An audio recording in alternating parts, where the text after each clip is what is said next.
अगर आप राष्ट्रीय आय मेधा छात्रवृत्ति परीक्षा यानी एनएमएस एग्ज़ाम की तैयारी कर रहे हैं तो आपको न्यू सिलेबस के बारे में ज़रूर पता होना चाहिए। तो चलिए इस वीडियो में हम आपको बताते हैं एनएमएस एग्ज़ाम 2022-23 के न्यू सिलेबस के बारे में, और साथ ही बताएंगे एनएमएस एग्ज़ाम में पास करने के लिए आपको कितना मार्क चाहिए, इसका कट ऑफ क्या जाता है। तो चलिए वीडियो को करते हैं स्टार्ट। अगर आप इस चैनल पर नए हैं तो सब्सक्राइब ज़रूर कर लीजिएगा एनएमएस से रिलेटेड जानकारी और तैयारी के लिए। तो देखिए इसमें 2 पेपर होता है, जैसा कि आप जानते हैं मैट पेपर का एग्ज़ाम होता है और सेट पेपर का। मैट का मतलब होता है मानसिक योग्यता परीक्षा, इसमें आपको 90 रीजनिंग पूछे जाते हैं और 90 मिनट का समय मिलता है। और सेट का होता है शैक्षिक योग्यता परीक्षा, इसमें आपको 20 क्वेश्चन मैथ से, उसके बाद जो है विज्ञान से जो है आपको 35 क्वेश्चन पूछे जाते हैं, सोशल साइंस से भी 35 क्वेश्चन पूछे जाते हैं। तो किस में से क्या पूछा जाएगा, रीजनिंग में क्या क्या पूछा जाता है और सेट में क्या क्या पूछा जाता है, चलिए आपको बताते हैं। तो जैसा कि आप स्क्रीन पर देख पा रहे हैं, आपको मैथ पेपर में जो है यहाँ पर आपको पूछेगा रीजनिंग पूछता है, ठीक है। क्रिटिकल थिंकिंग रीजनिंग से संबंधित और आप कि जो मानसिक सोचने की क्षमता है उसके बारे में क्वेश्चन पूछा जाता है। तो इसकी जांच के लिए आपको क्लासिफिकेशन रीजनिंग ट्रिक होता है, इससे आपको क्वेश्चन पूछेगा। क्लासिफिकेशन रीजनिंग से 10 या 15 क्वेश्चन आपको इससे पूछता है।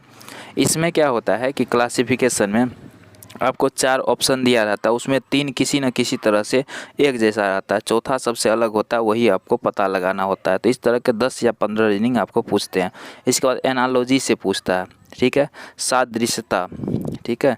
तो इसमें क्या होता है, जैसे कि कोई रीजनिंग है, जैसे मछली का संबंध जो अगर मान लीजिए गलफड़ा से है तो मनुष्य का संबंध किससे होगा, तो मछली गलफड़ा से किस प्रकार संबंधित है, तो मछली गलफड़ा सांस लेती है। उसी तरह से आदमी किससे सांस लेता है, फेफड़ा से। तो इस टाइप से पूछेगा। एनालॉजी में से आपको 10 या 15 रीजनिंग पूछा जाता है, ठीक है। उसके बाद नंबरिकल सीरीज, संख्या के क्रम, इस तरह से जैसे 1 है, 3 है, 5 है, 7 है, तो अगला क्या होगा, इस टाइप वाला जो रीजनिंग होता है इसको बोलते हैं नंबरिकल सीरीज। तो इस तरह का रीजनिंग आपको 10 या 15 पूछे जाते हैं।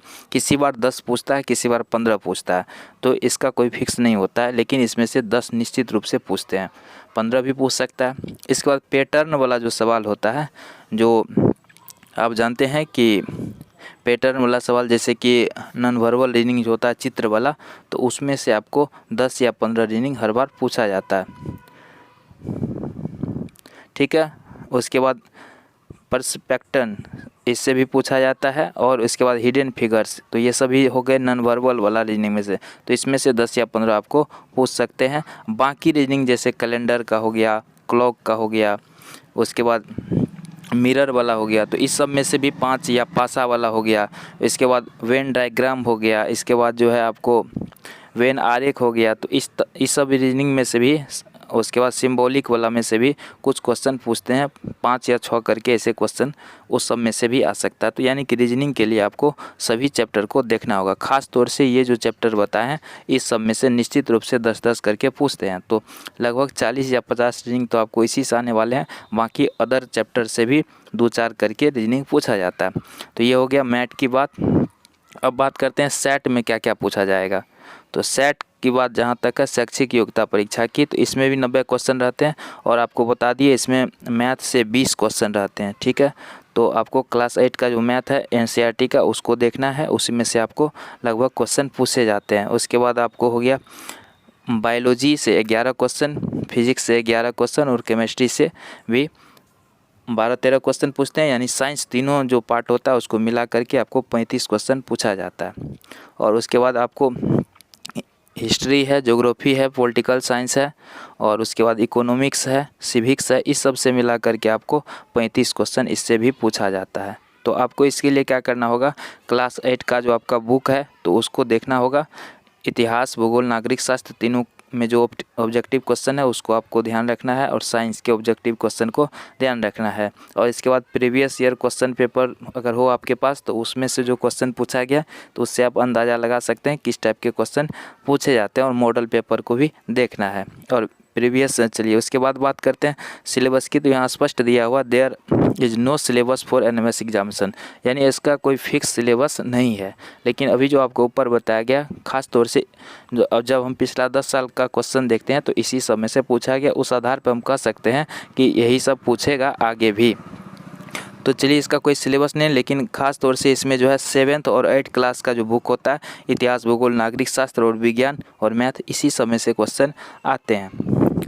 चलिए इसके बाद देखिए पास मार्क की बात करते हैं कट ऑफ की। तो अगर आप जनरल या ओबीसी कैटेगरी से आते हैं तो इसमें जो है 40% आपको मार्क चाहिए। 40% का मतलब होता है कम से कम 36। दोनों पेपर में 90-90 मार्क का प्रश्न पूछा जाता है, सेट में भी मैट में भी, तो दोनों में आपको 36 से ज़्यादा लाना होगा। 36 या 36 से ज़्यादा हो तो ज़्यादा बेहतर है। तो कम से कम 36 लाना होता है दोनों पेपर में। दोनों पेपर में पास करना ज़रूरी है, किसी एक पेपर में पास करने से नहीं होगा। तो और अगर आप SC ST या PH का SC ST जाति का कैटेगरी हो गया, जैसे अति पिछड़ा जाति, अनुसूचित जाति, ये सब जो होता है। अब PH जैसे विकलांग है तो उस सब के लिए जो है 32% अंक चाहिए। 32% अगर 90 का निकालेंगे तो लगभग 29 होता है, यानी दोनों पेपर में आपको 29 से ज़्यादा नंबर चाहिए अगर आप SC ST या PH वाला कैटेगरी में आते हैं तो ये तो हो गया पास मार्क। अब कट ऑफ मार्क की बात करते हैं। जैसे मान लीजिए कि अलग अलग राज्य में अलग अलग सीट निर्धारित है। पूरे भारत में 1 लाख सीट है, तो जैसे बिहार में 5438 सीट है। तो अगर इससे ज़्यादा विद्यार्थी पास हो गया, तो मान लीजिए 6000 विद्यार्थी या 7000 विद्यार्थी पास हो गया, तब उस स्थिति में कट ऑफ निकलता है। अगर उससे कम पास होता है तो कट ऑफ नहीं निकलता, जो भी पास किया सबको स्कॉलरशिप मिलती है।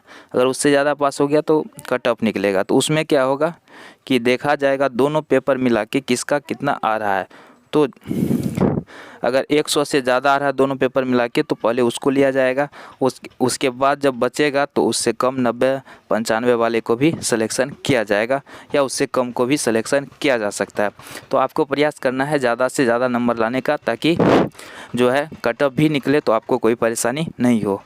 तो लगभग सारा चीज़ बता दी है। अगर अब भी कोई डाउट्स है तो कमेंट्स करके हमसे पूछ सकते हैं। और NMS एग्ज़ाम की तैयारी के लिए इस चैनल को सब्सक्राइब कर लीजिएगा।